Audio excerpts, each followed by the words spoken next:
A Virginia spine surgeon is stepping in to help the people who keep us safe. Hundreds of police officers across the country are injured or killed in the line of duty every single year. Earlier this month, those officers were honored during National Police Week. Some of those officers, due to the nature of their injuries, need more specialized treatment than what workers' compensation programs often provide.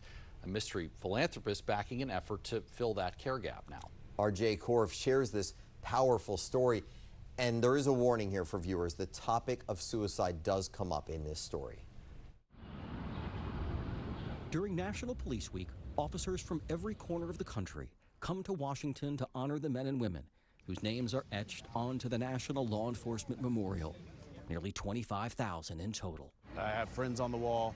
I have friends that have died on the line of duty. Sergeant Tim Putney and his wife Chelsea traveled from Texas to pay their respects at this wall, while also attending the annual candlelight vigil along the National Mall.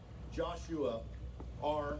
Kelly Eklund. This year, 109 names of officers who died in the line of duty in 2025 were added to the memorial. For Sergeant Putney, there was a time when he thought that his name would be among those called, if not for the people sitting with him. 9 years ago, while working for the Wichita Falls Police Department, Putney says he sustained back and neck injuries while fighting off a violent suspect. When he kicked me, I fell backwards onto a street curb with him on top of me. But Putney says his state's workers' compensation system so profoundly misdiagnosed his injuries that in the years to come, he got worse instead of better. I had permanent nerve damage. At this point, I had no feeling in my right leg or foot. He was basically told, "You'll never walk again."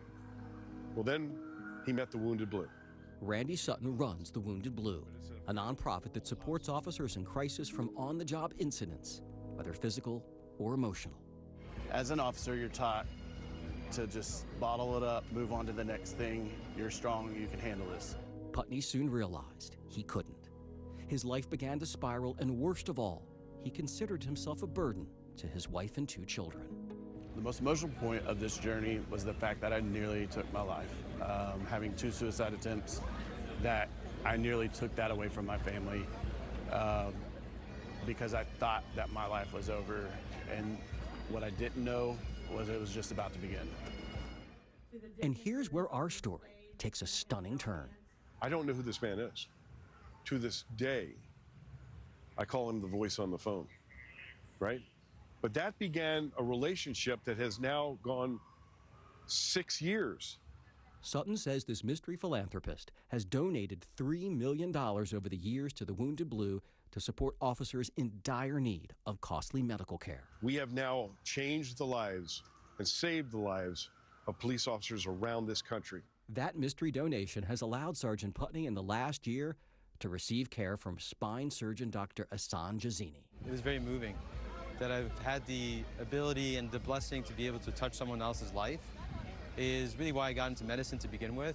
Dr. Jazini works with the Virginia Spine Institute, or VSI, a medical practice in Reston renowned for its pioneering research and holistic approach to medical interventions. So the number one thing that I was able to do is to regain that trust, regain that hope.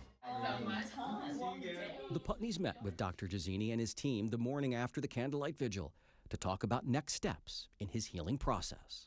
Because you have those solid cages in the front. And Putney, who admits that he never thought that he'd come close to resuming a fulfilling life, is now back to work as an investigator for the Wichita County Sheriff's Office. For me, that's the biggest honor. It's a force multiplier when you can help someone like Tim Putney. When Dr. Jazini and Sergeant Tim Putney met a year ago, Putney's primary request was simple. He just wanted to be fixed enough to be able to dance with his daughter at her wedding in September. Wish granted. It fulfilled her dream, and it fulfilled my dream all at the same time. Having my life back with my wife and my family, and going out and doing things, going to baseball games, football games with them, means everything to me. I'm Jay Korf for 7 News.